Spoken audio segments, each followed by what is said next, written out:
Rasanya nggak ada ya manusia yang nggak punya masalah. Mau sekaya apa atau semiskin apa, semua punya masalah. Kalau orang itu kaya, berarti dia punya masalah orang kaya. Begitu juga sebaliknya. Masalah itu adalah sesuatu yang ada solusinya.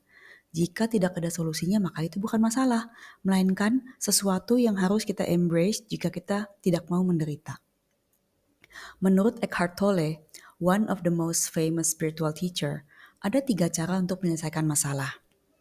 Nomor 1, terima bahwa ini sedang terjadi atau sudah terjadi tanpa melawannya atau tanpa memeranginya.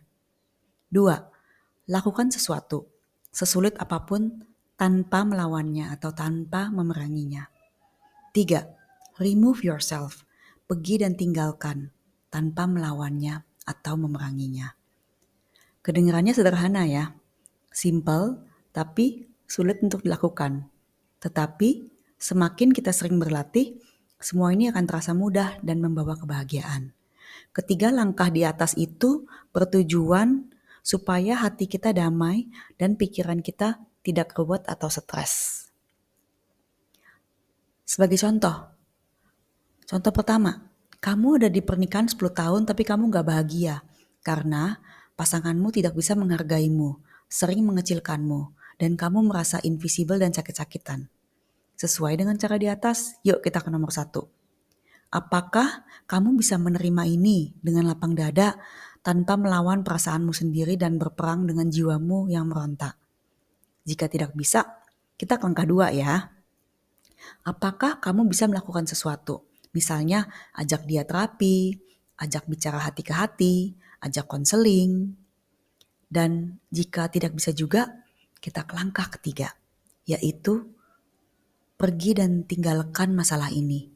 Karena kamu berhak dicintai dan berhak untuk diperlakukan dengan baik.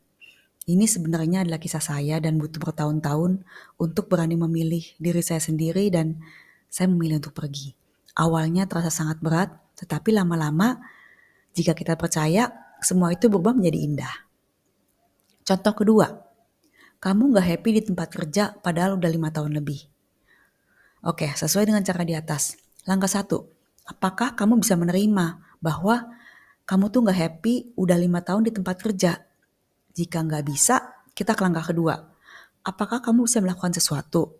Misalnya, kamu bersyukur karena kerjaan itu membuat kamu bisa menabung dan mensupport kamu dan bertahan sembari kamu cari kerja di tempat lain. Karena setiap masalah ada pelajarannya dan mungkin kamu harus lebih sabar dan percaya bahwa kesusahan ini adalah proses. Jika tidak bisa, kita ke langkah ketiga.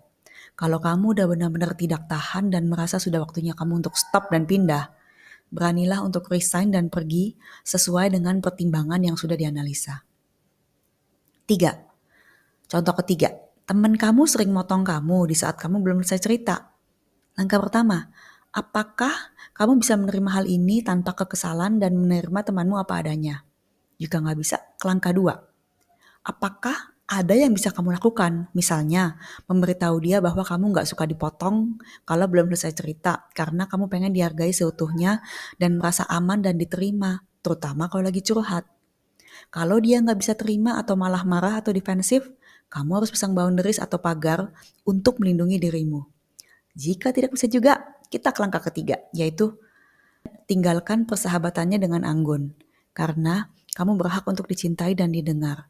Buat space baru untuk orang-orang baru yang akan dan mau menghargaimu. Kesalahan terbesar dan terbanyak yang saya lihat adalah kita memaksa diri kita untuk menerima padahal itu tidak sejalan dengan value kita. Dan akhirnya kita menciptakan perang batin dalam hati kita. Dan kita membuat hal yang tidak kita suka itu makin besar. So, hidup itu adalah pilihan dan latihan.